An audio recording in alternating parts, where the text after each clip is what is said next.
Je m'appelle Anthony. J'ai 32 ans. Et la semaine dernière, au somptueux mariage de mon propre frère, ma mère m'a regardé dans les yeux et m'a dit que je ne valais pas une assiette. Avant que je vous raconte comment je suis parti avec un chèque de 10 000 € et les ai laissés hurler dans l'allée, dites-moi d'où vous regardez dans les commentaires. Je les lis absolument tous. Vous savez, il y a un silence particulier qui s'installe dans une pièce quand quelque chose de vraiment embarrassant se produit. Ce n'est pas un silence calme. C'est un silence bruyant, lourd, qui pèse sur vos tympans. J'ai ressenti ce silence au milieu d'une foule de 300 personnes. Ça a commencé au moment où je suis sorti du taxi. Le lieu était le domaine Whitmore à Greenwich, Connecticut. Si vous n'êtes jamais allé à Greenwich, imaginez un endroit où l'herbe est entretenue avec des ciseaux à ongler où l'air sent la vieille fortune et le jugement. Ce n'était pas juste un mariage. C'était un couronnement. Mon frère Julian épousait Isabella Whitmore. Les Whitmore sont le genre de famille qui a un blason sur leur papier à lettres et des bâtiments à leur nom dans les universités. Ma famille était à l'aise, mais nous n'étions pas ça. Mon père, Richard, était un cadre intermédiaire avant de prendre sa retraite. Et ma mère, Catherine, a passé toute sa vie à essayer de convaincre le monde qu'elle est plus importante qu'elle ne l'est. Pour elle, ce mariage était le Super Bowl. C'était son avènement. J'ai ajusté ma cravate dans le reflet de la vitre du taxi. J'avais dépensé une bonne partie de mon salaire pour ce costume. C'était un costume bleu marine de chez Brooks Brothers, taillé sur mesure pour être parfait. Je voulais être à la hauteur. Je voulais les rendre fiers. Mon Dieu, même dire ça maintenant me fait passer pour un idiot. Mais quand on est le mouton noir, ou peut-être juste le mouton invisible, on n'arrête jamais vraiment d'essayer d'être vu. L'allée était un défilé de richesses. J'ai regardé une Rolls-Royce vintage s'arrêter devant moi, puis une Ferrari rouge vif, puis une Porsche Cayenne. Les voituriers sprintaient dans tous les sens comme s'ils participaient aux Jeux Olympiques. J'ai payé mon chauffeur de taxi, un type nommé S, qui avait passé l'heure de route depuis le Queens à me parler de sa sciatique. Bonne chance, gamin, m'a dit S en sortant. Ne laisse pas les riches te mordre. J'ai serré, S, ai-je dit. J'ai remonté le chemin de gravier vers l'entrée principale. C'était spectaculaire, je dois l'admettre. Des roses blanches partout. Un quatuor à cordes jouant quelque chose qui ressemblait à du Vivaldi. C'était parfait. À l'entrée, il y avait une lourde table en chêne tenue par deux jeunes femmes avec des iPads et des casques. On aurait dit qu'elles gardaient l'entrée du Pentagone. Derrière elles se tenait un agent de sécurité qui avait l'air de mâcher des cailloux au petit déjeuner. Je me suis approché de la table en souriant. Non, a demandé l'une des femmes. Elle n'a pas levé les yeux. Anthony Palmer, ai-je dit. Frère du marié. J'ai ajouté cette dernière partie avec un peu de fierté. Après tout, j'étais le frère. Ça devait bien compter pour quelque chose, non? Le doigt de la femme a plané sur l'iPad. Elle a fait défiler. Puis elle s'est arrêtée. Ses sourcils se sont froncés. Elle a regardé sa collègue. Puis elle a levé les yeux vers moi et son expression a changé. Ce n'était plus accueillant. C'était plein de pitié. Oh, a-t-elle dit. Monsieur Palmer, c'est ça? Elle n'a pas pris la pile de badges plastifiés dorés qui se trouvaient sur la table. Ces badges avaient les noms des invités imprimés en calligraphie. Au lieu de cela, elle a cherché sous la table. Elle a sorti un bac en plastique. À l'intérieur se trouvaient quelques badges gris sur des cordons bon marché. Tenez, a-t-elle dit en m'en tendant un.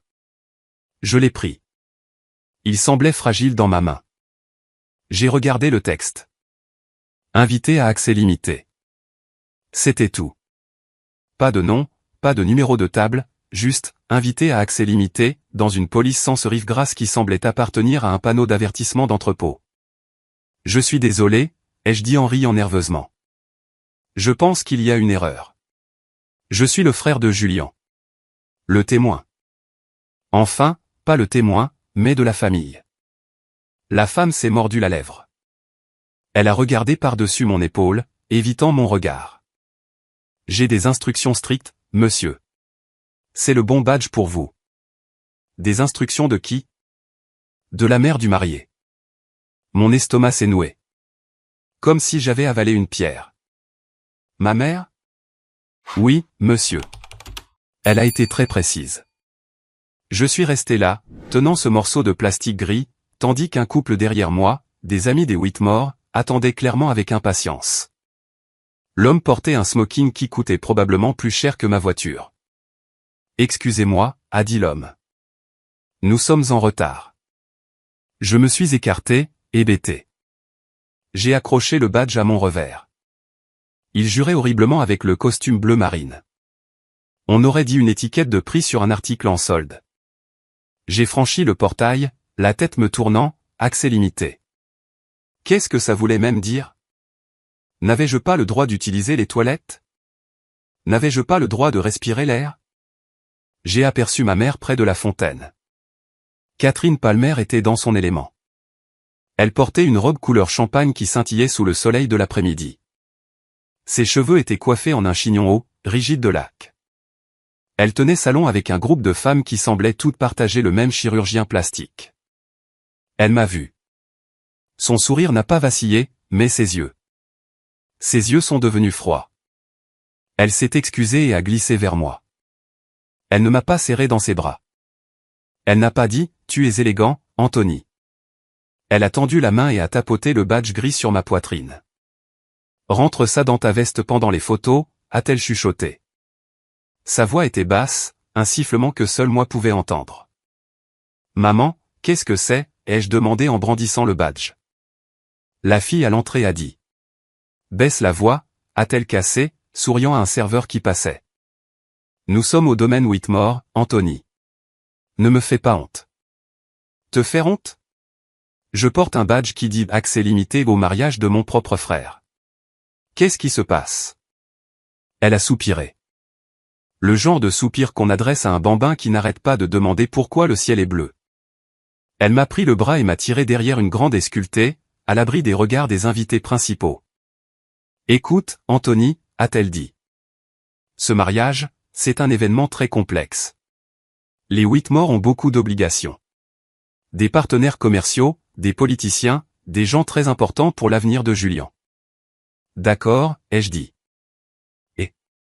Et l'espace est limité. Extrêmement limité. La tente de réception a une capacité strictement limitée.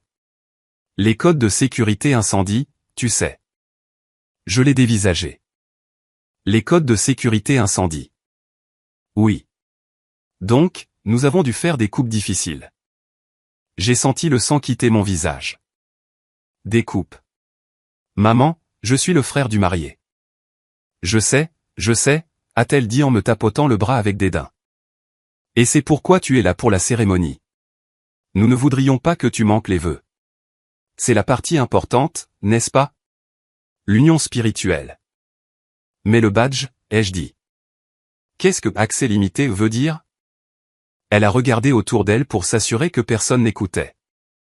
Puis elle s'est penchée vers moi. Ça veut dire pas d'assiette, Anthony. J'ai cligné des yeux. Pardon? Ça veut dire que tu n'as pas de place au dîner, a-t-elle dit, sa voix factuelle. Tu peux rester pour le cocktail. Bien sûr, il y aura plein de hors-d'œuvre, mais quand la réception commencera, tu devras. Eh bien, te faire discret. Je ne pouvais plus parler. Mon cerveau essayait de traiter le niveau de manque de respect. Pas d'assiette, pas de place. Tu as échangé ma place, ai-je réussi à articuler. Pour qui? Un type avec qui Julian travaille. Monsieur Sterling est le PDG de la firme de Julian, a-t-elle sifflé. C'est crucial pour la carrière de Julian qu'il soit là. Et sa femme, et leur fille. On ne pouvait pas les mettre n'importe où. Alors, tu m'as viré. Tu dramatises, a-t-elle dit, vérifiant son reflet dans son poudrier. Ce n'est pas personnel, Anthony. C'est de la logistique.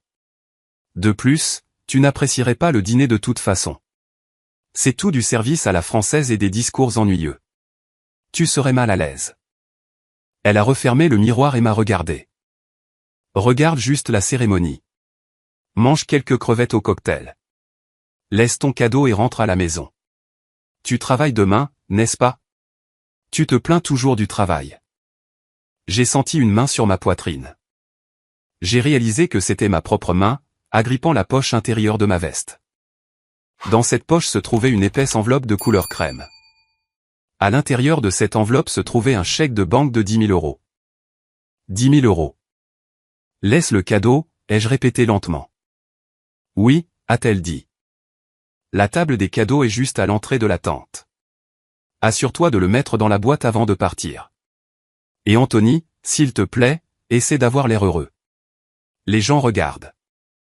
Elle a affiché un sourire éblouissant et faux à quelqu'un par-dessus mon épaule, m'a tapoté la joue une petite tape sèche et piquante et s'est éloignée. Je suis resté là, derrière la haie. J'entendais le quatuor à cordes jouer. J'entendais les rires des invités. Je sentais le parfum cher et les fleurs fraîches. Et j'ai senti quelque chose se briser en moi. Ce n'était pas une rupture bruyante.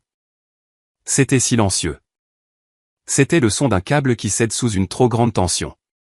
Pendant 32 ans, j'avais été le bon fils. Le fils tranquille. Celui qui comprenait. Celui qui s'effaçait. Mais en touchant le contour de ce chèque dans ma poche, j'ai réalisé quelque chose. Je n'étais pas seulement un invité avec un accès limité à un mariage. J'étais un invité avec un accès limité à cette famille. Et j'en avais fini de payer le droit d'entrée. Pour comprendre pourquoi je ne me suis pas simplement retourné pour partir sur le champ, il faut comprendre l'histoire. Il faut comprendre que dans la maison Palmer, il y avait une hiérarchie. Ce n'était pas subtil. C'était gravé dans la pierre. Au sommet, il y avait Julian, l'enfant en or, le prince. En bas, il y avait moi, Anthony, le rechange, le second choix. Julian a 3 ans de plus que moi. Dès sa naissance, il ne pouvait rien faire de mal. Il était beau, athlétique et charmant de cette manière superficielle que les adultes adorent.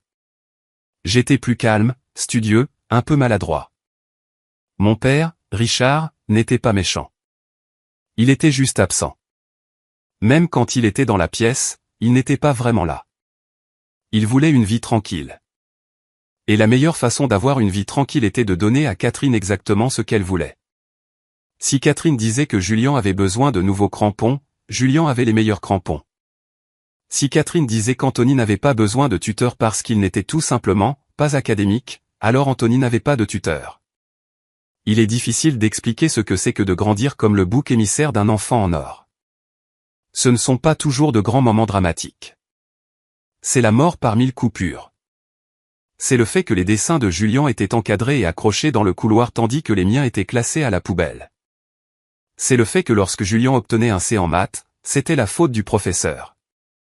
Quand j'obtenais un B, je ne faisais pas assez d'efforts. Mais si je devais identifier le moment où j'ai réalisé que je ne comptais pas pour eux, ce serait en 2016, lors de ma remise de diplôme universitaire. J'avais travaillé comme un forcené. Je suis allé dans une université d'État parce que mes parents disaient qu'il n'y avait pas assez d'argent dans le fonds d'études pour 2 frais de scolarité privés. Julian, bien sûr, était allé dans une université privée d'arts libéraux qui coûtait 60 000 euros par an. Au moment de mon diplôme, le fonds était à sec. Ce n'était pas grave. J'ai contracté des prêts. J'ai travaillé de nuit dans un entrepôt. J'ai étudié pendant que mes collègues prenaient des pauses cigarettes. J'ai obtenu mon diplôme magna cum laude avec une licence en comptabilité. J'étais fier. J'allais enfin avoir un salaire, une carrière, une vie. La cérémonie avait lieu un samedi de mai. J'avais envoyé les dates à mes parents 4 mois à l'avance. Je le leur rappelais chaque semaine. 2 jours avant la remise des diplômes, j'ai appelé à la maison. Alors, à quelle heure vous partez, ai-je demandé. J'ai fait une réservation pour dîner dans ce steakhouse que papa aime. Il y a eu une pause au bout du fil. Une longue et lourde pause. Oh, Anthony, a dit ma mère. Sa voix avait ce ton faussement léger qu'elle utilisait quand elle mentait. Ton père ne te l'a pas dit? Me dire quoi? Nous ne pouvons pas venir, chérie. Je me suis assis sur mon matelas une place dans ma chambre de dortoir. Quoi? C'est Julian, a-t-elle dit. Il vient d'obtenir cette promotion à la société de courtage, le poste d'analyste junior. Nous lui avons promis un voyage de célébration au vignoble. Nous avons déjà réservé le ferry. Mais maman, ai-je dit, la voix tremblante. C'est ma remise de diplôme universitaire. J'obtiens mon diplôme avec mention. Je sais, Et nous sommes très fiers, a-t-elle dit, vérifiant clairement sa montre. Mais une remise de diplôme, c'est juste une cérémonie. C'est ennuyeux, vraiment. Tu restes assis au soleil pendant 4 heures à écouter des discours. La promotion de Julian est une étape importante. C'est son avenir. Tu comprends, n'est-ce pas? Tu as toujours été le compréhensif. Le compréhensif. C'était leur mot de code pour le paillasson. Ouais, ai-je murmuré. Je comprends. C'est mon bon garçon. On t'enverra une carte. Ils n'ont pas envoyé de carte. Le jour de ma remise de diplôme, j'étais assis dans une mer de toge noire. J'ai regardé les autres étudiants saluer leur famille dans les gradins. J'ai vu des pères pleurer, des mères brandir des pancartes. J'ai regardé la place vide où mes parents auraient dû être. J'ai traversé cette scène, serré la main du doyen et pris mon diplôme. Personne n'a applaudi. Personne n'a crié mon nom. Enfin, ce n'est pas tout à fait vrai. Une personne l'a fait. Tante Sarah. Sarah est la sœur cadette de ma mère. Mais elles sont aux antipodes l'une de l'autre. Là où Catherine est vanité et glace, Sarah est chaleur et terre. C'est une architecte paysagiste qui conduit une Subaru déglinguée et ne se teint pas les cheveux gris. Elle se tenait dans la dernière rangée, agitant frénétiquement la main. Après la cérémonie, je l'ai trouvée sur le parking. Elle m'a serré si fort dans ses bras que mes côtes ont craqué. Je suis désolé, Ant, a-t-elle dit. Elle était la seule à m'appeler Ant. Ce sont des imbéciles. De parfaits imbéciles. C'est pas grave, ai-je menti. Ce n'est pas grave, a-t-elle dit avec ferveur. Mais tu as fait ça. Toi, pas eux. Souviens-toi de ça. Elle a fouillé dans son sac à main et en a sorti une petite boîte emballée. Je sais que ce n'est pas grand-chose, a-t-elle dit. Les affaires ont été calmes ce trimestre. Je l'ai ouverte. C'était un stylo plume. Pas un Mont Blanc ou quelque chose de fou, mais un beau stylo solide et lourd. Gravé sur le côté se trouvaient mes initiales. AP, pour signer tous ces gros contrats que tu vas obtenir. Elle a souri. J'ai toujours ce stylo. En fait, j'ai utilisé ce même stylo pour signer le chèque de banque pour le cadeau de mariage de Julian. Pourquoi est-ce que j'essayais encore? Pourquoi, après la remise des diplômes, après les anniversaires manqués, après les comparaisons constantes, je courais encore après leur approbation? Parce que l'espoir est une chose dangereuse, surtout l'espoir d'un enfant qui veut juste que ses parents le regardent. Je pensais que si je devenais assez brillant, ils le remarqueraient. Alors, j'ai travaillé. J'ai trouvé un emploi dans une entreprise de taille moyenne. J'ai travaillé 60 heures par semaine. J'ai obtenu ma licence d'expert comptable. J'ai commencé à gravir les échelons. Pendant ce temps, Julian progressait malgré ses échecs. Il s'est fait virer de la société de courtage pour conflit de personnalité, ce qui signifiait qu'il était arrogant et paresseux. Il a enchaîné quelques emplois de vendeur. Mais dans le récit de mes parents, Julian était toujours en train d'explorer des opportunités ou de consulter. Quand il a finalement décroché un emploi dans une banque d'investissement, grâce à une relation de mon père, ma mère a agi comme s'il avait fondé la banque lui-même. Julian est un visionnaire, disait-elle lors des dîners. Anthony est. Eh bien, Anthony est comptable, très stable, très sûr. Sûr, ennuyeux, invisible. Puis sont venues les fiançailles. Julian a rencontré Isabella lors d'un gala de charité. En 6 mois, il y avait une bague à son doigt de la taille d'une patinoire. Ma mère est passée à la vitesse supérieure. C'était ça, la connexion Whitmore. C'était son ticket d'entrée dans les cercles de la haute société dont elle avait toujours été exclue. Nous devons faire bonne impression, nous a-t-elle dit lors du dîner du dimanche. Les Whitmore sont de la vieille fortune, du vrai argent. Nous ne pouvons pas avoir l'air de banlieusards. Elle a regardé avec insistance ma Honda Civic garée dans l'allée. Anthony, a-t-elle dit, tu auras besoin d'un nouveau costume pour la fête de fiançailles. Et d'une nouvelle coupe de cheveux. Va chez le coiffeur de Julian. Je paierai. J'ai un coiffeur, ai-je dit. Et mes cheveux vont bien. Ils sont médiocres, a-t-elle dit en sirotant son vin. Nous avons besoin d'excellence. Ce soir-là, alors que j'aidais à débarrasser la table, parce que Julian n'allait certainement pas le faire, j'ai surpris une conversation de mes parents dans le salon. Le père d'Isabella a posé des questions sur les garçons aujourd'hui, a dit mon père. Oh. La voix de ma mère s'est animée. Que as-tu dit? Je lui ai parlé du portefeuille de Julien. Il a été impressionné. Puis il a demandé pour l'autre. Anthony. Mon Dieu. Ma mère. Que lui as-tu dit? J'ai juste dit qu'il faisait des déclarations de revenus. Je suis resté vague. Je ne voulais pas ennuyer Arthur. C'est un titan de l'industrie, Catherine. Il ne veut pas entendre parler de codes fiscaux. Bien, a-t-elle dit. Gardons Anthony en arrière-plan pendant les événements du mariage. Il est juste. Il n'a pas l'étincelle, Richard. Ce n'est pas le genre de personne des Whitmore. Je suis resté dans la cuisine, tenant un plat de lasagne sale. Pas le genre de personne des Whitmore. C'est à ce moment-là que l'idée s'est formée. J'allais leur prouver qu'ils avaient tort. Je n'allais pas le faire avec des mots. Je n'allais pas le faire en argumentant. J'allais le faire avec de l'argent. C'est triste, n'est-ce pas, que je pensais que la seule façon d'acheter l'amour de mes parents était littéralement de l'acheter. Mais c'est là où j'en étais. J'ai décidé que j'offrirais à Julien et Isabella le cadeau de mariage le plus généreux que je pouvais me permettre. Un cadeau qui ferait tomber la mâchoire de mes parents. Un cadeau qui les forcerait à dire « Waouh, Anthony a réussi. Anthony est généreux. Anthony a sa place. » J'ai fixé le chiffre, 10 000 euros. Pour un gars vivant dans le Queens, remboursant des prêts étudiants et essayant d'économiser pour une maison, 10 000 euros était une montagne, mais j'allais la gravir. Les fiançailles ont eu lieu il y a 3 ans. Cela signifiait que j'avais 3 ans pour économiser. J'ai appelé ça Opération Reconnaissance. J'ai fait le calcul. Pour économiser 10 000 euros en 3 ans, en plus de mon loyer, de mes prêts et de mes frais de subsistance, je devais presser chaque centime jusqu'à ce qu'il crie. J'ai arrêté de sortir. Mes amis m'envoyaient des SMS, « Hey, Ant, on va au match » ou « Happy Hour chez Aurelius ». Je répondais, « Je peux pas, boulot ». Je ne mentais pas. J'ai pris un deuxième emploi. Le jour, j'étais comptable principal, gérant des audits. La nuit et le week-end, je faisais de la comptabilité en freelance pour de petites entreprises. Je faisais les impôts pour des plombiers, des fleuristes, des graphistes indépendants.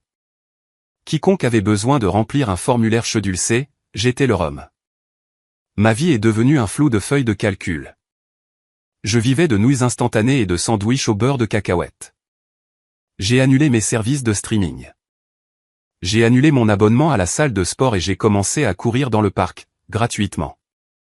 Mes chaussures, une belle paire d'Oxford que je portais au bureau, ont développé un trou dans la semelle. Au lieu d'en acheter de nouvelles, j'ai découpé un morceau de carton d'une boîte de céréales et je l'ai mis à l'intérieur. Je remplaçais ce carton tous les matins. Je me souviens d'une nuit d'hiver en rentrant du métro. Il neigeait et la gadoue s'infiltrait à travers le carton dans ma chaussure. Mes orteils étaient gelés, engourdis. J'étais épuisé. Mes yeux brûlaient d'avoir fixé des écrans pendant 14 heures. J'ai regardé la vitrine d'une agence de voyage. Il y avait une affiche pour un complexe hôtelier au Mexique. Seulement 900 euros pour une semaine. J'avais 4 000 euros sur mon compte d'épargne pour le mariage à ce moment-là. J'aurais pu y aller. J'aurais pu réchauffer mes orteils gelés dans le sable. Mais j'ai pensé au visage de ma mère. J'ai pensé au regard qu'elle portait à Julien. Ce regard d'adoration. Je voulais ce regard. Juste une fois.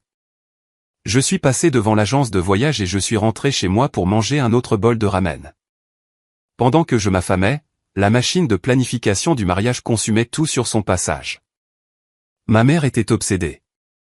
Elle était constamment au téléphone avec des organisateurs, des fleuristes et des traiteurs. Elle dépensait l'épargne retraite de mon père comme si c'était de l'argent de Monopoly. Nous payons pour le dîner de répétition, a-t-elle annoncé fièrement. Et les fleurs, et l'orchestre. Les Whitmore couvrent le lieu et le traiteur, bien sûr, mais nous devons faire notre part. Faire notre part signifiait apparemment vider leur compte de retraite individuel. Environ 6 mois avant le mariage, les choses ont commencé à devenir bizarres. Ça a commencé par une discussion sur la contribution familiale. J'étais en visite chez mes parents pour Pâques. Nous étions assis dans le salon. Julien était là, tapotant sur son téléphone, faisant probablement semblant de conclure une affaire. Alors, a dit ma mère en joignant les mains. Le mariage approche. Ce sera l'événement de la saison. Eleanor Whitmore m'a dit que le gouverneur pourrait venir. C'est super, maman, ai-je dit. Nous préparons un cadeau familial pour le couple, a-t-elle dit en me regardant. Ton père et moi leur donnons un acompte pour une maison dans le Westchester. Nous pensions que ce serait bien si nous présentions un seul gros chèque de la part de la famille Palmer. J'ai fait une pause. Un seul gros chèque. Oui. Donc, quoi que tu prévois de donner, tu peux simplement le virer sur mon compte et je l'ajouterai au total. De cette façon, ça a l'air plus substantiel. J'ai vu le piège immédiatement. Si je lui donnais mon argent, il disparaîtrait dans le cadeau de la famille Palmer. Mon nom n'y serait pas. Ce serait juste, de la part de papa, maman et Anthony. Je préférerais donner mon cadeau séparément, ai-je dit. Ma mère a froncé les sourcils. Anthony, ne sois pas difficile. C'est plus propre comme ça. Ce n'est pas une question de propreté, ai-je dit. J'économise depuis longtemps. Je veux le leur donner moi-même. Julien a levé les yeux de son téléphone. On parle de combien, frérot? 500 €? Fais juste un Venmo à maman et évite les tracas. 500 €. Il pensait que c'était le plafond de mes capacités. C'est un peu plus que ça, ai-je dit calmement. Eh bien, a reniflé ma mère. Quoi que ce soit, je suis sûr que c'est un beau geste, mais vraiment, Anthony, les chèques séparés sont si ringards. Ça a l'air décousu. Je le donne séparément, maman. C'est ma décision finale. Elle m'a fusillé du regard. Bien. Fais comme tu veux. Ne nous embarrasse juste pas avec quelque chose de bon marché. Je n'ai rien dit. J'ai juste touché la poche où je gardais mon reçu de banque. 9 200 €. Presque là. Puis est venue la fête de fiançailles. Elle s'est tenue sur un bar en rooftop à Manhattan. Très chic, très cher. Je suis arrivé à l'heure, portant mon meilleur costume, avant d'acheter celui de Brooks Brothers. Je suis entré et j'ai cherché la table de la famille. J'ai vu mes parents assis avec les Whitmore. Julien et Isabella tenaient salon au centre. Je me suis approché. Salut tout le monde, ai-je dit. Ma mère m'a regardé comme si j'étais un serveur qui avait apporté la mauvaise commande. Oh, Anthony, a-t-elle dit. Tu es là. Oui, je suis là. Il y a une place? Elle a fait un geste vague vers le bar. Les tables sont réservées pour les mariés et la famille immédiate. Je suis de la famille immédiate, ai-je dit. Je suis le frère. Eh bien, nous n'avons plus de chaises aux tables principales, a-t-elle dit, sans me regarder dans les yeux. Pourquoi ne prends-tu pas un verre au bar? La cousine Béatrice est par là quelque part. J'ai regardé la table. Il y avait des sièges vides, mais ils n'étaient pas pour moi. Je suis allé au bar. J'ai commandé un whisky. Sec. Je suis resté là et j'ai regardé ma famille rire et trinquer avec les Whitmore. J'ai regardé mon père taper dans le dos de Monsieur Whitmore. J'ai regardé ma mère s'extasier devant la bague d'Isabella. J'étais assez proche pour entendre, mais assez loin pour être invisible. Monsieur Whitmore a demandé, alors, Julien, ton frère, quelle est sa spécialité? Julien a ri. Anthony? Sa spécialité, c'est de compter ses sous. Le gars conduit toujours une Civic de 2010. Je n'arrête pas de lui dire de changer, mais tu sais, certaines personnes manquent juste d'ambition. La table a ri. Mon père a ri. Ma mère a ri le plus fort. J'ai serré mon verre si fort que j'ai cru qu'il allait se briser. Manquer d'ambition. Je travaillais 2 emplois. Je construisais un portefeuille. J'économisais 10 000 € pour te les donner, espèce de connard arrogant. J'avais envie d'aller là-bas et de lui jeter mon verre au visage. J'avais envie de crier. Mais je ne l'ai pas fait, parce que je jouais encore la carte de la patience.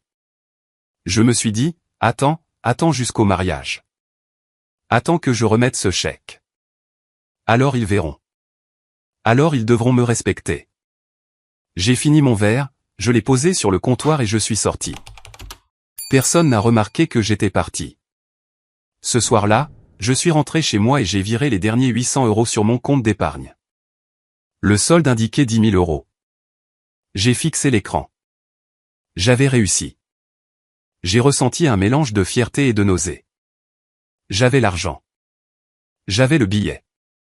Mais alors que j'étais allongé dans mon lit cette nuit-là, écoutant les sirènes à l'extérieur de ma fenêtre, une pensée s'est glissée dans mon esprit. Une pensée sombre et froide. Et si ce n'était pas assez? Et si rien n'était jamais assez? J'ai repoussé cette pensée. Ça devait être assez. 10 000 € était une somme d'argent importante. C'était un acompte sur une voiture. C'était une partie d'une hypothèque. C'était du respect sous forme de papier. Je suis allé à la banque le lendemain et j'ai obtenu le chèque de banque. Je l'ai tenu dans mes mains. Il semblait lourd. Pas physiquement, mais métaphoriquement. Il portait le poids de 3 ans de fêtes manquées, d'orteils froids et de dîners solitaires. J'ai acheté une carte épaisse de couleur crème. J'ai écrit un message à l'intérieur. Chers Julien et Isabella, je vous souhaite une vie de bonheur. Avec amour, Anthony. Simple, chic. J'ai scellé l'enveloppe. J'étais prêt. Du moins, c'est ce que je pensais. La semaine du mariage a été chaotique. La conversation de groupe, qui incluait mes parents, Julien et moi, explosait d'horaires, de codes vestimentaires et de demandes de dernière minute de ma mère. Essayage de la robe de la mère du marié à 14 h. Tout le monde doit être sur le lieu du mariage à 10 h samedi pour les photos. Julien, assure-toi de récupérer les alliances.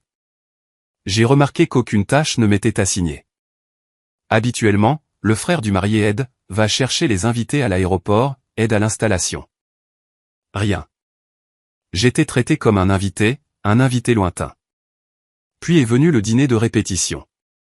Il était prévu pour le vendredi soir dans un restaurant italien exclusif de Greenwich. J'avais demandé l'après-midi de congé. J'avais fait presser mon costume. Le jeudi après-midi, j'ai reçu un SMS de ma mère. Salut, Anthony. Juste pour te prévenir. Le dîner de répétition de demain est strictement réservé aux mariés et aux parents. Très intime. Donc, tu as la soirée de libre. Profite d'une soirée libre en ville. J'ai regardé mon téléphone. Les mariés.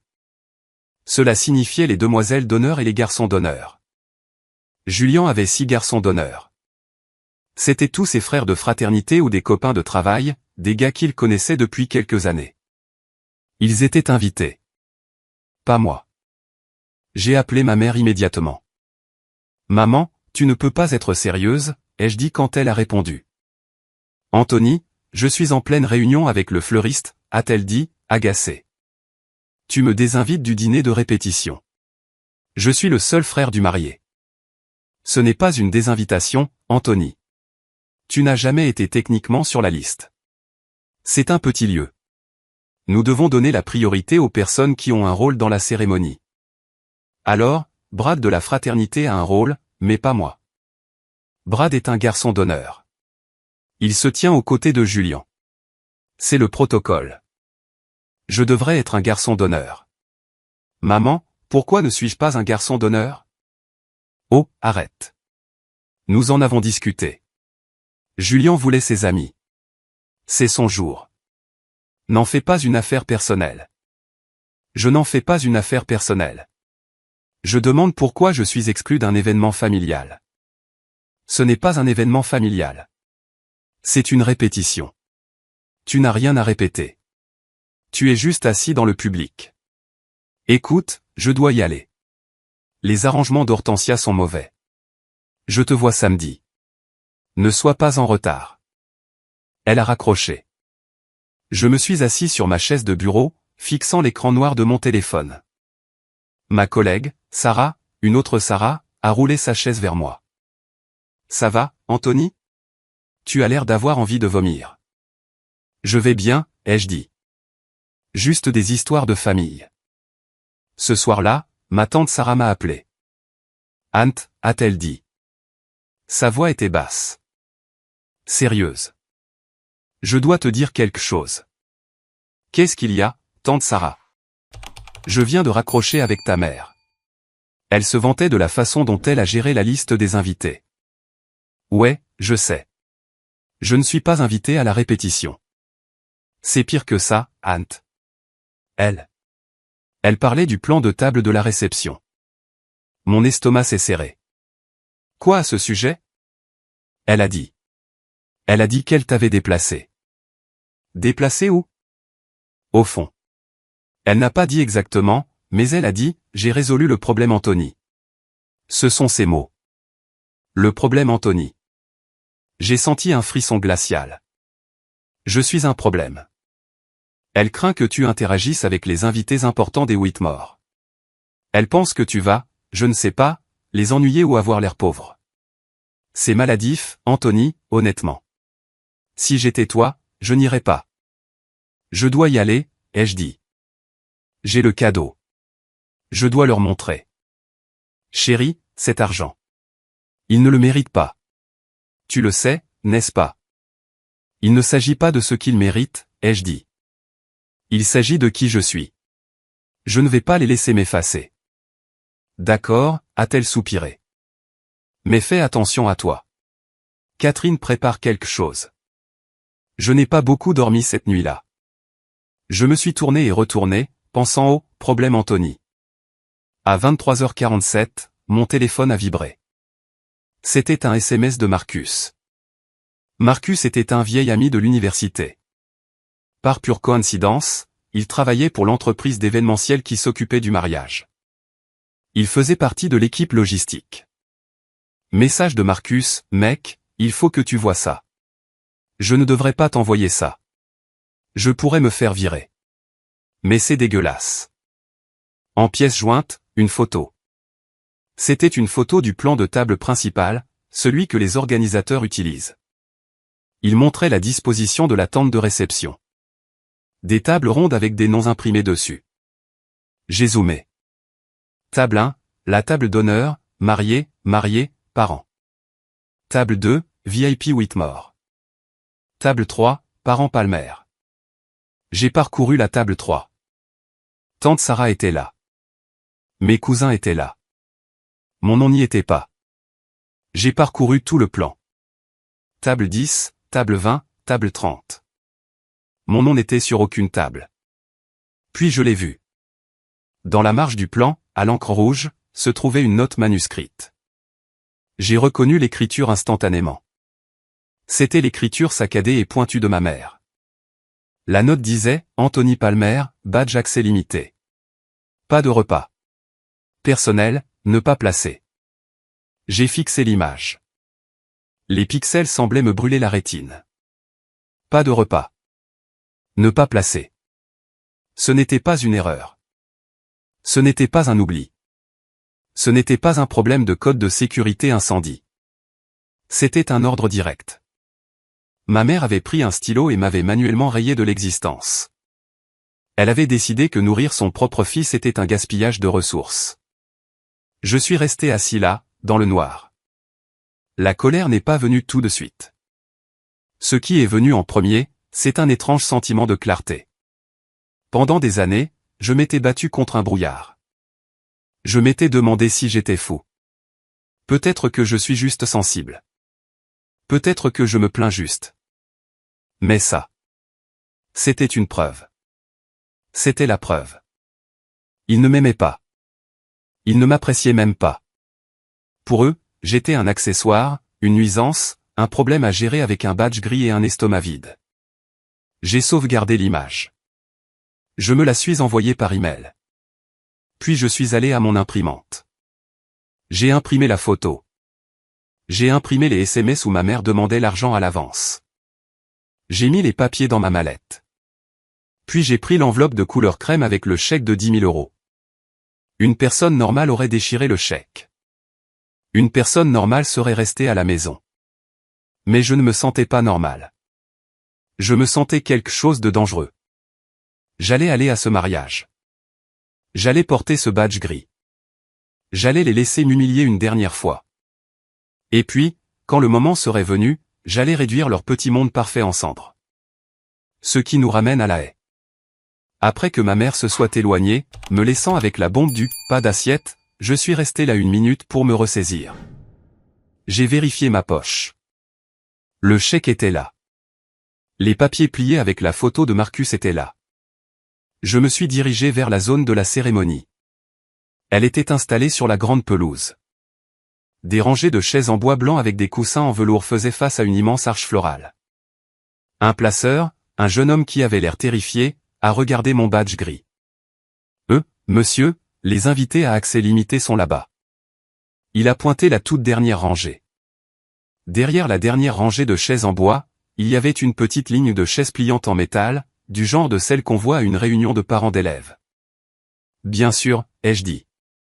Je suis passé devant ma famille. J'ai vu mon père assis au premier rang, l'air digne dans son smoking. J'ai vu tante Sarah au 2e rang. Elle s'est retournée, m'a vu, et ses yeux se sont écarquillés. Elle m'a fait signe de venir m'asseoir à côté d'elle. J'ai secoué la tête et j'ai montré mon badge.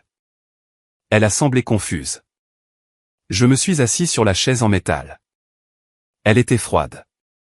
J'étais la seule personne là derrière.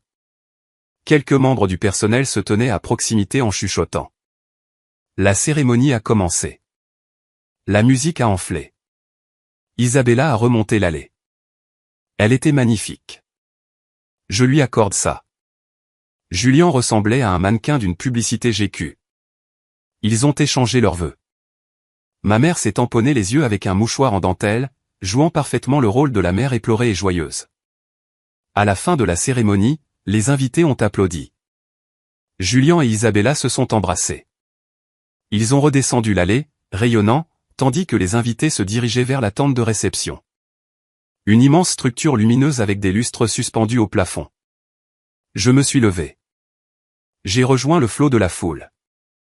Je voulais voir jusqu'où je pouvais aller. À l'entrée de la tente, il y avait un point de contrôle. Le même agent de sécurité de l'entrée principale était là. Il a arrêté un couple devant moi, a vérifié leur badge doré et a souri. Bienvenue, table 14. Puis il m'a vu. Il a vu le badge gris. Il s'est placé devant moi, bloquant le passage. Il n'a pas souri. Monsieur, a-t-il dit. Cette zone est réservée aux invités avec un accès doré. Je veux juste déposer mon cadeau, ai-je dit en levant l'enveloppe. La table des cadeaux est à l'intérieur, a-t-il dit. Je peux le prendre pour vous. Non, ai-je dit. Je dois le mettre dans la boîte moi-même. Il a de la valeur. Il a hésité. Je ne peux pas vous laisser entrer, monsieur. Ordre strict. Juste à ce moment-là, ma mère est apparue. Elle avait rôdé près de l'entrée, saluant les VIP. Elle a vu l'agitation et s'est précipitée. Anthony, a-t-elle sifflé. Qu'est-ce que tu fais? Je t'ai dit de partir. J'essaie de donner mon cadeau, maman, ai-je dit fort. Quelques têtes se sont tournées. Baisse la voix, a-t-elle dit. Donne-le au garde. Il le mettra. Je veux voir la réception, maman. Je veux voir où je ne suis pas assis. Tu fais une scène, a-t-elle dit, ses yeux balayant les alentours. Par maintenant. Y a-t-il un problème ici? La voix était froide, autoritaire et terrifiante. C'était Eleanor Whitmore. La mère d'Isabella est sortie de la tente. C'était une grande femme aux cheveux argentés et aux yeux qui pouvaient couper du verre. Elle a regardé ma mère, puis le garde, puis moi.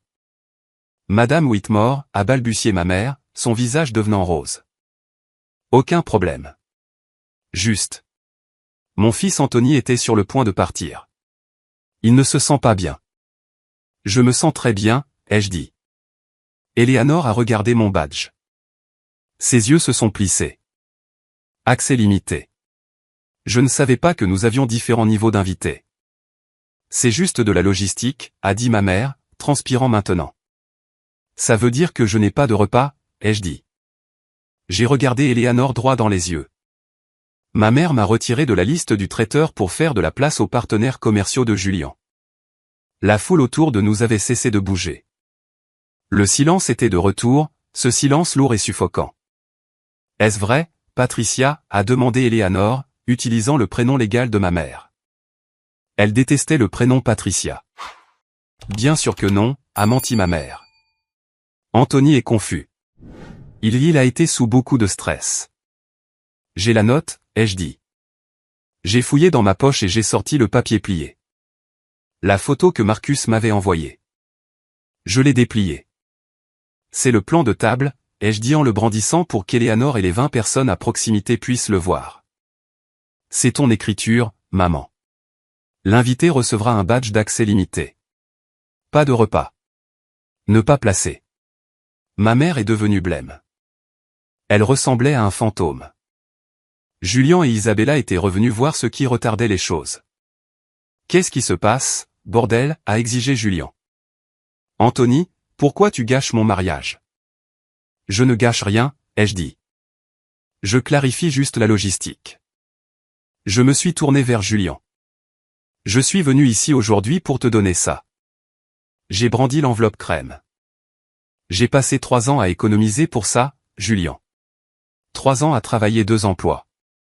3 ans à manger des ramen. 3 ans à porter du carton dans mes chaussures. J'ai ouvert l'enveloppe. J'ai sorti le chèque. 10 000 €. Un hoquet de surprise a parcouru la foule. 10 000 €, c'est beaucoup d'argent, même pour les gens riches, mais pour un raté comme moi, c'était une déclaration. Je voulais prouver que j'étais assez bien, ai-je dit, la voix tremblant légèrement maintenant. Je voulais acheter ma place dans cette famille. Mais j'ai réalisé quelque chose aujourd'hui. En étant debout dans la dernière rangée avec les chaises pliantes. J'ai regardé mon père, qui se tenait derrière ma mère, fixant ses chaussures. Lâche. On ne peut pas acheter ce qui n'est pas à vendre, ai-je dit. Et votre respect, votre amour. Ce n'est pas que je ne peux pas me le permettre. C'est que c'est de la contrefaçon. Ce n'est pas réel. Je me suis tourné vers Eleanor. Madame Whitmore, je m'excuse pour la perturbation. Vous avez une belle maison. Puis j'ai regardé ma mère. Tu voulais la place. Tu l'as eue. Tu voulais économiser de l'argent sur une assiette. Tu l'as économisé. J'ai brandi le chèque une dernière fois. Et vous n'aurez pas besoin de ça. J'ai plié le chèque et l'ai remis dans ma poche. Anthony, a hurlé ma mère. Ce n'était pas un cri sophistiqué. C'était un hurlement guttural de cupidité. C'est pour le couple. Tu ne peux pas le reprendre. Regarde-moi faire, ai-je dit. Tu voles ton frère, a crié Julien en s'avançant agressivement. Eleanor Whitmore s'est interposée entre nous. Elle a posé une main sur la poitrine de Julien. Arrête, a-t-elle commandé. Elle a regardé ma mère avec une expression de pur dégoût.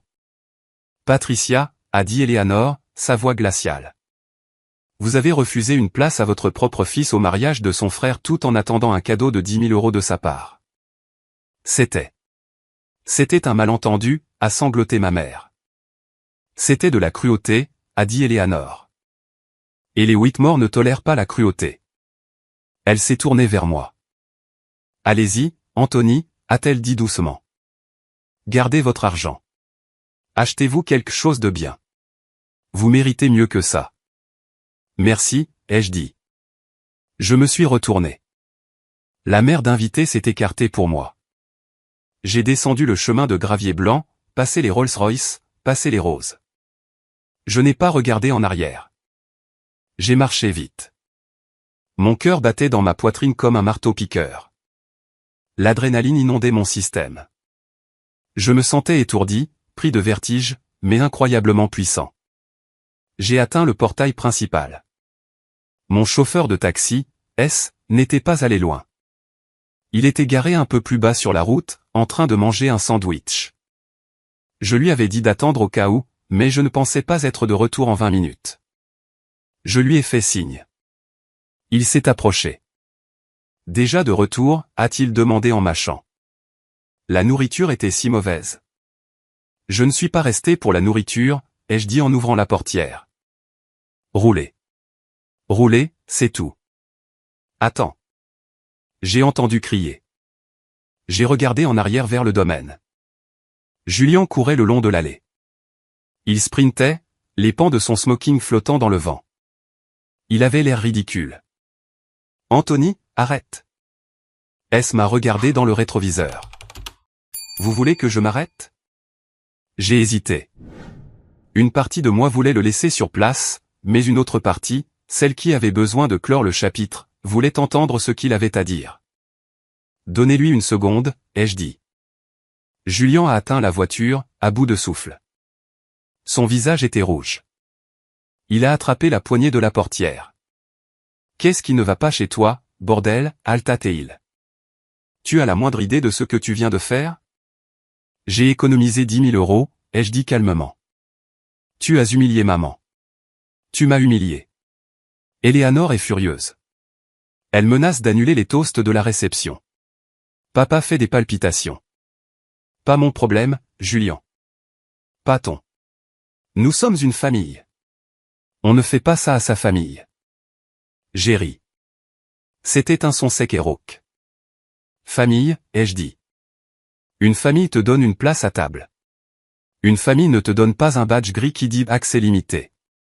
Une famille n'aurait pas ton nom à l'encre rouge. Je n'étais pas au courant pour le badge, a-t-il menti. Je pouvais dire qu'il mentait. Ses yeux se sont déplacés vers la gauche. Ne me mens pas, ai-je dit. Tu savais. Tu sais toujours ce que maman fait. Tu t'en fichais juste parce que ça t'arrangeait. Tu voulais le PDG là-bas. Tu voulais le prestige. J'étais juste le sacrifice. Écoute, a-t-il dit, changeant de ton. Il est passé en mode vendeur. Réparons ça. Reviens. Donne le chèque. Fais un petit discours d'excuse. Dis que tu étais ivre ou quelque chose comme ça. On peut arranger ça. Je m'assurerai que tu aies une place. On ajoutera une chaise à la table d'honneur. Je l'ai dévisagé. Il pensait vraiment que j'étais si pathétique. Il pensait qu'il pouvait claquer des doigts et que je rentrerais dans le rang. Tu ne comprends vraiment rien, ai-je dit.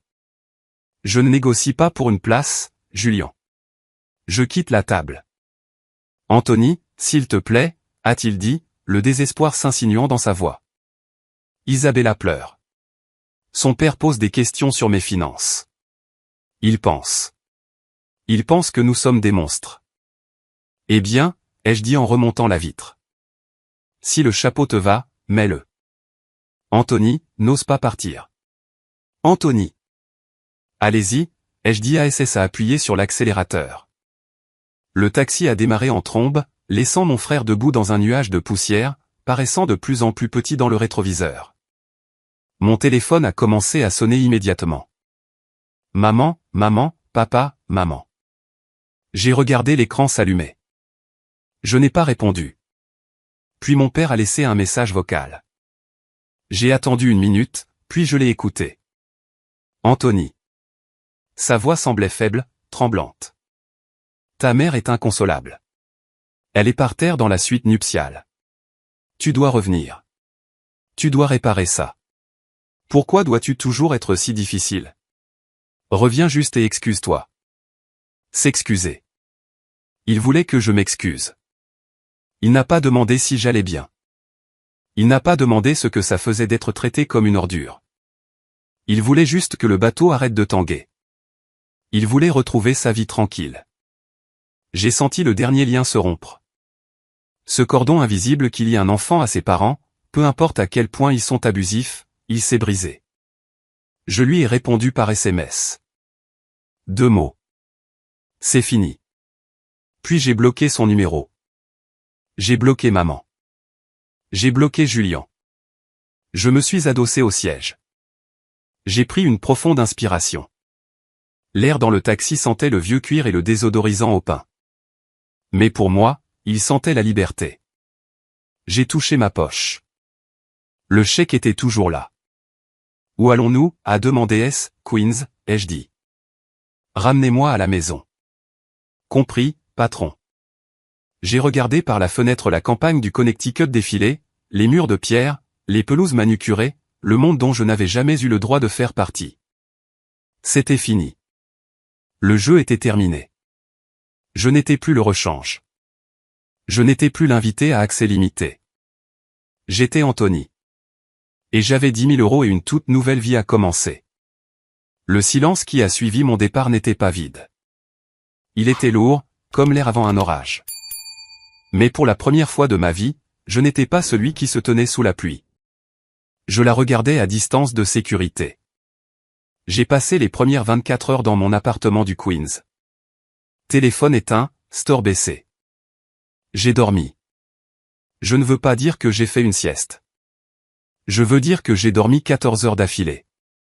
Le genre de sommeil profond, comateux, que votre corps exige quand il a fonctionné au cortisol et à l'adrénaline pendant 3 décennies. Quand je me suis réveillé le dimanche matin, le soleil frappait la peinture écaillée de mon plafond et j'ai ressenti quelque chose d'étrange. Je n'avais pas peur. Je n'étais pas anxieux. J'étais léger. J'ai allumé mon téléphone.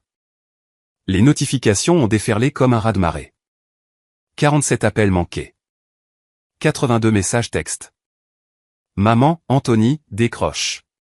C'est une urgence. Maman, tu es égoïste. Papa, ta mère est malade. Appelle-nous.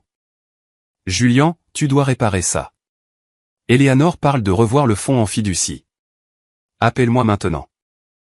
Je les ai parcourus, détachés, comme si je lisais le script d'un feuilleton que je ne regardais plus. Je n'ai pas répondu. Je n'ai pas ressenti le besoin de m'expliquer. C'était l'ancien Anthony. Le nouvel Anthony avait un chèque de 10 000 € dans son portefeuille et une colonne vertébrale en acier. Le lundi matin, je suis entré dans ma banque. C'était la même agence où j'ai déposé chaque centime supplémentaire pendant 3 ans. La même caissière, Madame Gable, était là. C'était une gentille dame qui me donnait toujours une sucette même si j'étais un homme de 32 ans. Monsieur Palmer, a-t-elle souri. Déjà de retour? Je pensais que vous aviez retiré ce gros chèque pour un mariage. C'est ce que j'ai fait, ai-je dit en glissant l'enveloppe crème sur le comptoir. Changement de plan, Madame Gable. Le mariage a dépassé le budget. Elle m'a regardé, confuse, puis a ouvert l'enveloppe. Elle a vu le chèque. Oh, mon Dieu, a-t-elle dit. Vous voulez le redéposer? Oui, s'il vous plaît. Elle a tapé sur son clavier, la machine a vrombi. Elle a tamponné le dos du chèque. Annulé. J'ai fixé ce mot. Annulé. C'était magnifique. Cela signifiait que le contrat était rompu. Cela signifiait que l'obligation avait disparu. Et Madame Gable, ai-je dit. J'aimerais transférer ceci sur un compte d'épargne à haut rendement. Je pense à économiser pour un acompte. Pour moi. Cela semble être une merveilleuse idée, a-t-elle rayonné. Sortir de cette banque, voir mon solde de retour à 5 chiffres, était mieux que n'importe quelle séance de thérapie. Je me suis acheté un café chic, un latte au lait d'avoine qui coûtait 7 €, et je n'ai ressenti aucune culpabilité. Ce soir-là, tante Sarah est passée. Elle a apporté de la nourriture chinoise à emporter et une bouteille de vin. Elle avait l'air épuisée mais suffisante. Raconte, ai-je dit en lui tendant un verre. Que s'est-il passé après mon départ? Sarah a pris une longue gorgée de vin et a souri. Oh, Anthony, c'était biblique. C'était les noces pourpres sans les épées. Elle m'a tout raconté. Apparemment, après la disparition de mon taxi, Eleanor Whitmore n'a pas laissé tomber. Elle a emmené mes parents et Julien dans un salon privé à l'intérieur du domaine. Sarah n'était pas dans la pièce, mais la porte était mince, et Eleanor a une voix qui porte. Elle les a détruits, a dit Sarah en prenant une boulette. Elle a dit à Catherine qu'une famille qui traite son propre sang comme des ordures n'est pas une famille avec laquelle elle veut faire des affaires. Elle a vraiment utilisé le mot affaire. Elle sait que Catherine voit ce mariage comme une transaction. Et Julien, ai-je demandé. Julien a essayé de rejeter la faute sur un malentendu avec l'organisatrice du mariage. Eleanor a fait venir l'organisatrice dans la pièce. L'organisatrice leur a montré l'email de ta mère. Celui qui confirmait le badge d'accès limité. Julien est resté silencieux. Est-ce qu'on les a laissés manger, ai-je demandé en plaisantant à moitié. La réception a continué, a dit Sarah. Mais l'ambiance était morte. La moitié des invités chuchotaient à propos du frère qui était parti. Catherine a passé toute la nuit dans les toilettes à pleurer, ou à faire semblant de pleurer pour obtenir de la sympathie. Richard est juste resté assis à la table d'honneur à boire du scotch comme si c'était de l'eau. Et Isabella, pauvre fille. Elle a regardé Julien comme si elle ne l'avait jamais vu auparavant. Elle restera avec lui, cependant, ai-je dit. Peut-être. Sarah a haussé les épaules. Mais la dynamique du pouvoir a changé. Les Whitmore savent exactement qui sont les Palmer maintenant. Ils ne sont plus la respectable famille de banlieue. Ils sont les arrivistes qui affament leur propre fils. Ce genre de tâche ne part pas avec du champagne. Entendre ça m'a donné une satisfaction sombre. Je ne voulais pas que leur vie soit ruinée. Pas vraiment. Je voulais juste qu'ils ressentent une fraction de la petitesse que j'avais ressentie toute ma vie. 2 semaines plus tard, la deuxième tuile est tombée. Ou plutôt, la deuxième porte s'est ouverte. J'étais au travail, plongé dans un audit complexe pour une entreprise de construction. Mon patron, Monsieur Henderson, a frappé à ma porte. Monsieur Henderson est un homme de peu de mots. Il est de la vieille école, croit au travail acharné, à l'intégrité et au café noir. Palmer, a-t-il dit. Mon bureau. J'ai attrapé mon bloc-notes, mon cœur battant un peu nerveusement. Ai-je foiré l'audit? Je me suis assis en face de son immense bureau en acajou. Il m'a regardé par-dessus ses lunettes. J'ai entendu une rumeur, a-t-il dit. Je me suis figé. Oh mon Dieu, est-ce que ma mère l'a appelé? Elle est assez folle pour appeler mon patron. Une rumeur, ai-je couiné. J'ai joué au golf avec Arthur Whitmore ce week-end, a dit Henderson. Mon sang s'est glacé. Bien sûr, Greenwich est une petite ville pour les gens riches. Arthur m'a raconté une histoire très intéressante sur le mariage de sa fille, a continué Henderson. À propos d'un jeune homme qui s'est défendu contre un traitement assez médiocre. Un jeune homme qui a refusé d'être manqué de respect, même par sa propre famille. J'ai baissé les yeux sur mes mains. Monsieur Henderson, je suis désolé si cela apporte. Arrêtez, a-t-il dit. Il s'est penché en avant. Arthur m'a dit que ce jeune homme, c'était vous. Est-ce vrai? Oui, monsieur. Henderson a hoché la tête lentement. L'intégrité, Palmer, est une denrée rare de nos jours. La plupart des gens auraient ravalé leur fierté juste pour rester sur le testament. Vous êtes parti. Il a ouvert un dossier sur son bureau. Je cherche un nouvel auditeur en chef pour la division Trietta. J'avais besoin de quelqu'un avec du cran, quelqu'un qui peut regarder un client dans les yeux et lui dire que ses chiffres ne collent pas, même quand il hurle. Je pense que je l'ai trouvé. Il a fait glisser un papier sur le bureau. Promotion, auditeur principal en chef, augmentation de 12%, allocation pour une voiture de fonction. Effet immédiat. J'ai regardé le papier, les chiffres étaient flous. Merci, monsieur. Je ne vous décevrai pas. Je sais que non, a-t-il dit. Maintenant, sortez d'ici. Et Palmer, achetez-vous un meilleur costume. Je suis sorti de ce bureau en me sentant pousser des ailes. Ma famille avait essayé de me rabaisser, de me réduire jusqu'à ce que je rentre dans leur petite boîte des accès limités. Mais le monde, le vrai monde, me voyait différemment. Avec la promotion et les 10 000 € économisés, j'ai fait mon prochain pas. J'ai déménagé. J'ai trouvé un appartement à Astoria. Ce n'était pas un palais, mais c'était à des années-lumière du studio en sous-sol dans lequel je pourrissais. C'était un 2 pièces au dernier étage d'un immeuble sans ascenseur. Il avait des parquets qui craquaient de manière accueillante et, surtout, il avait une immense baille vitrée qui donnait sur un parc. De la vraie lumière du soleil. J'ai passé un week-end à emménager. Sarah m'a aidé. Nous avons acheté des plantes, des succulentes, parce que j'ai entendu dire qu'elles sont difficiles à tuer, comme moi. Nous avons acheté un tapis qui unifiait la pièce. La première nuit dans mon nouvel appartement, je me suis assis sur mon balcon. J'ai regardé les enfants jouer au football dans le parc en contrebas. J'ai bu une bière. J'ai réalisé que je n'avais pas pensé à Julien ou à ma mère depuis 2 jours. Mais je savais que je devais clore la boucle. Ils envoyaient toujours des SMS, laissaient toujours des messages vocaux qui allaient des excuses larmoyantes aux menaces voilées d'être déshérités. Comme s'il restait quelque chose après le mariage. J'ai ouvert mon ordinateur portable. Je me suis assis à mon nouveau bureau, un bureau en chêne robuste que j'ai acheté avec mon propre argent. J'ai écrit un email. Objet, concernant l'avenir. Ah, maman, papa, Julien. Je vous écris ceci pour nous faire gagner du temps à tous. J'ai reçu vos messages. J'ai entendu les messages vocaux. Je ne suis plus en colère. La colère demande de l'énergie, et je ne suis plus disposé à dépenser mon énergie pour vous. Pendant 32 ans, j'ai essayé de gagner une place à cette table. Je pensais que si j'étais assez bon, assez brillant ou assez généreux, vous me verriez enfin. Je réalise maintenant que le problème n'était pas ma vision. C'était la vôtre.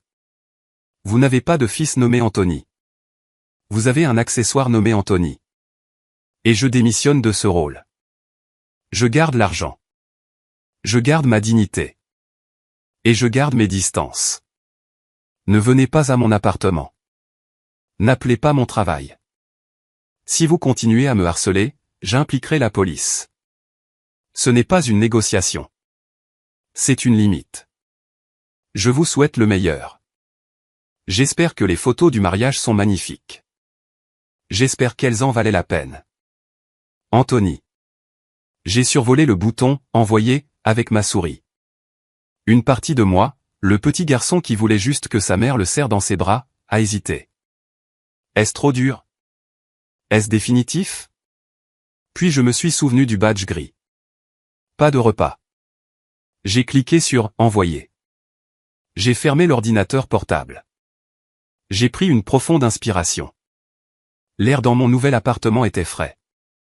Il sentait le terreau et la cire à parquet, et la nourriture taillée à emporter qui attendait sur le comptoir. Il sentait ma vie. 6 semaines plus tard, les feuilles du parc de l'autre côté de la rue viraient alors et au cramoisi. L'automne à New York est quelque chose de spécial.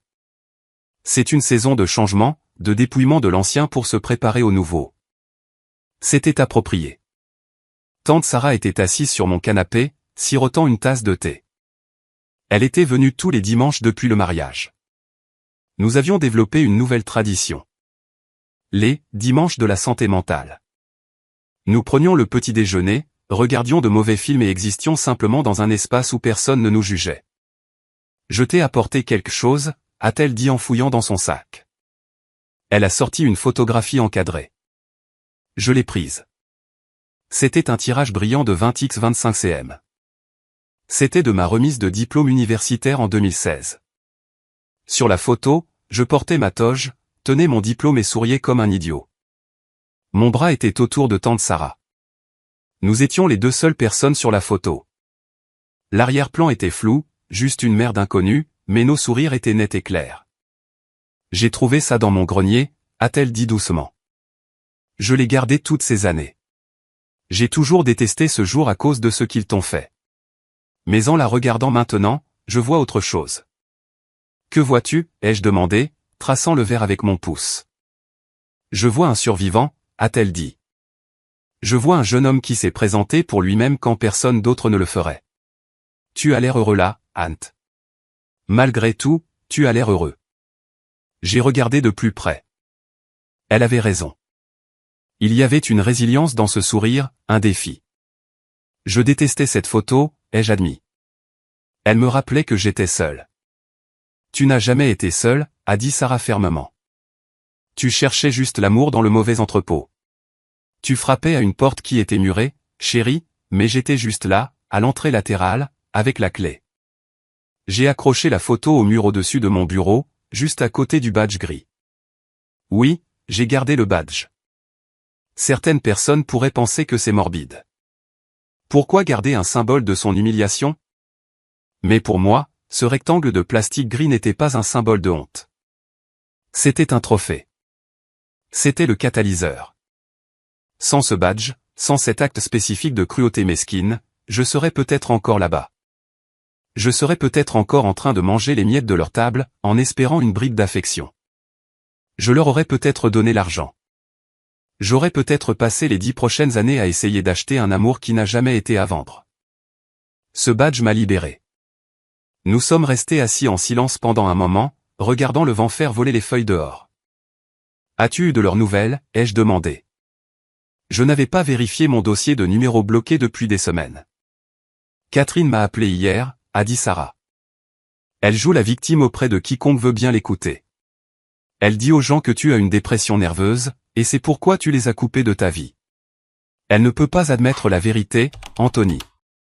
Si elle admet qu'elle t'a blessé, elle doit admettre qu'elle a des défauts. Et les narcissiques ne peuvent pas faire ça.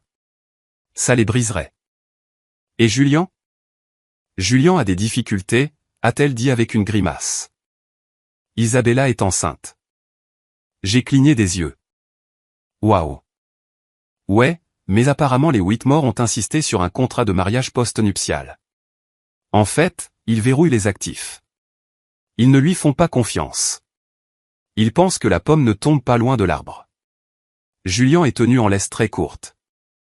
J'ai ressenti une pointe de pitié, pas assez pour l'appeler, mais assez pour réaliser qu'être l'enfant en or est sa propre sorte de prison. Il était piégé dans un monde d'attente et d'amour conditionnel. S'il glisse, il tombe. J'étais déjà tombé, et j'ai découvert que le sol était assez solide pour se tenir debout. Je suis content d'être sorti de là, ai-je dit. Tu n'es pas seulement sorti, Ant, a dit Sarah en me serrant la main. Tu es libre. J'ai regardé autour de mon appartement. J'ai pensé à mon travail, ma promotion, mon compte en banque, ma tranquillité d'esprit. J'ai réalisé que la famille ne se résume pas à l'ADN que vous partagez. Ça, c'est juste de la biologie. C'est un accident de naissance. La vraie famille, c'est celle qui est présente. La vraie famille, c'est la tante qui t'encourage quand tes parents sont en vacances. La vraie famille, c'est le patron qui reconnaît ton intégrité. La vraie famille, c'est le chauffeur de taxi qui t'attend.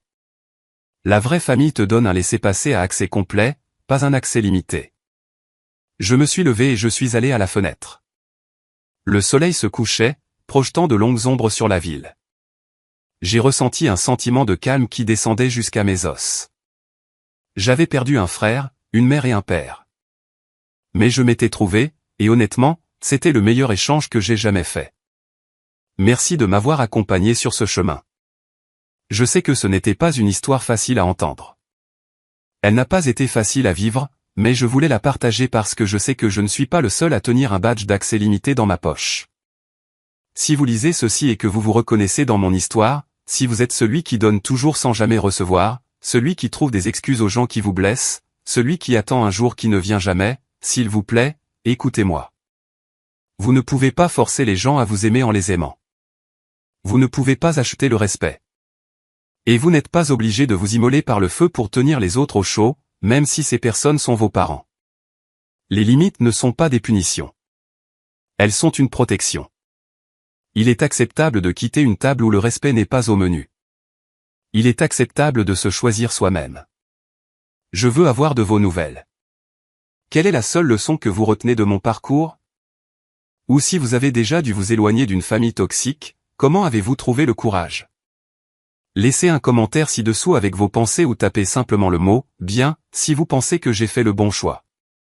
Votre validation signifie plus que vous ne le pensez. Elle me rappelle que même si j'ai peut-être perdu ma famille biologique, j'ai trouvé une communauté de personnes qui comprennent ce à quoi ressemble la vraie valeur. Prenez soin de vous. Vous valez le prix d'entrée complet.